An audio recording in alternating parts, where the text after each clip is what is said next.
I don't know if you guys remember, some of you might not, but about a year ago I did a video on love, and I was actually planning on making it into a series of videos talking about the different aspects of love, but I never really got around to doing it, so I feel as though now I should make the second episode. So what I'm going to be talking about today is what's known as the Disney complex.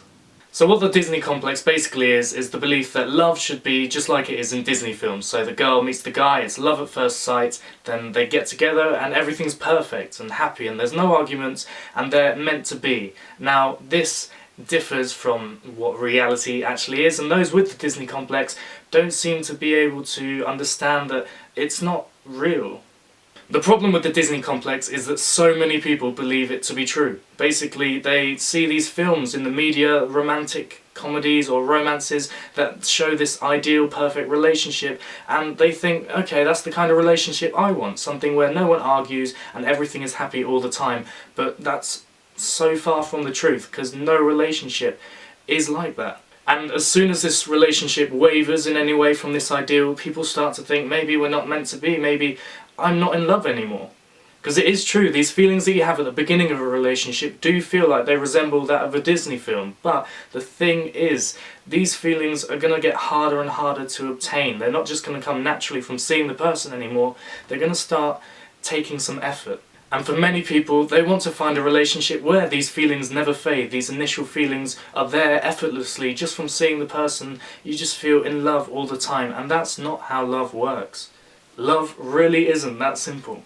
Now you may find it a little bit depressing, the fact that these feelings naturally fade over time, but it really isn't. For those who are willing to stick at it without making any rash decisions to abandon ship when they start to feel like maybe they're less in love than they were before, what's to come is a lot better.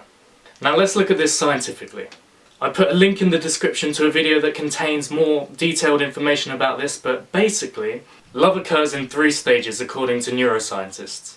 So the first stage is lust. Basically it's the physical attraction you get when you first meet someone. Some might call it love at first sight.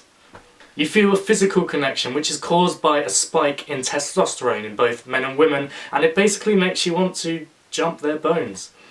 Now some people, not always the most respectful people, would just satisfy this feeling of lust however long it takes. It might be right there and then or over a few weeks, and leave it there. They have no intention of continuing the relationship further. But for those that do, they start to move into stage 2, attraction. Now it's important to note that these feelings do overlap, so as you move into stage 2 of attraction you will still have some of these feelings of lust going on, but those will slowly diminish as you move further into the second stage, attraction. A few light showers in these, so do wear a coat, but the clouds will dissipate and the sun will come out as we move further into the evening. But seriously, stage 2 is attraction, and this is basically where your brain starts being flooded with dopamine. Dopamine is basically the hormone that makes you feel happy about things, and this stage is basically the one where you'll feel madly in love with the other person. You can't wait to see them, you want to spend all your time with them, you buy them gifts, it's all very romantic. And this is the stage which probably most resembles the Disney complex. Basically, you feel happy all the time, you never argue, and everything is fantastic. But gradually you'll begin to move into the third and final stage, attachment. And this is the stage where your brain begins to release oxytocin, also known as the cuddle hormone. This is the hormone that basically makes you feel safe and secure with someone, so you might spend more time cuddling on the sofa, watching films, or even talking about the future. Now initially you will still be releasing dopamine from stage 2 as you move into stage 3, so you will have the happy hormone and the cuddle hormone. But as you move deeper into stage 3, the dopamine production goes down.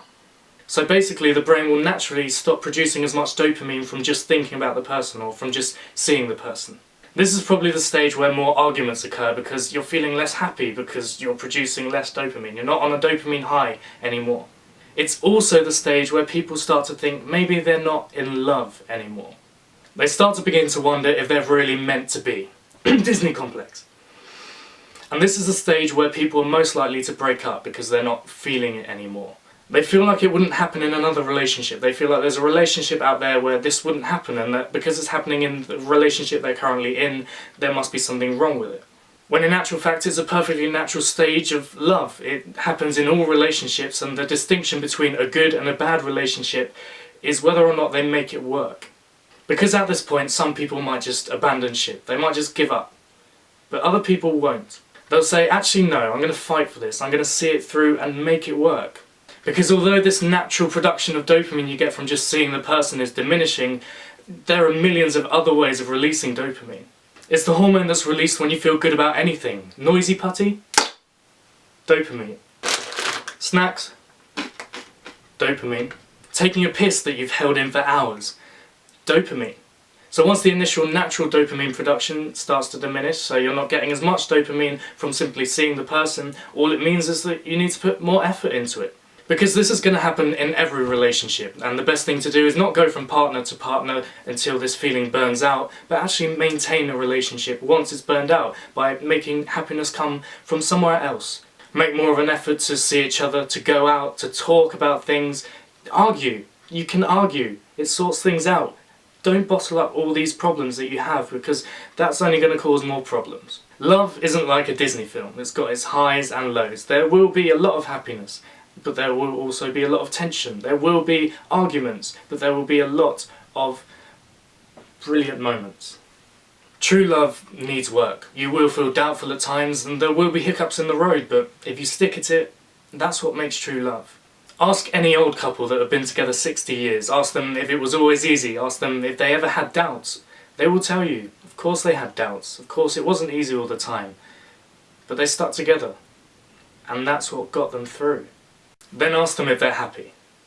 They'll probably turn to their partner with a massive smile and then tell you they feel like the luckiest person alive.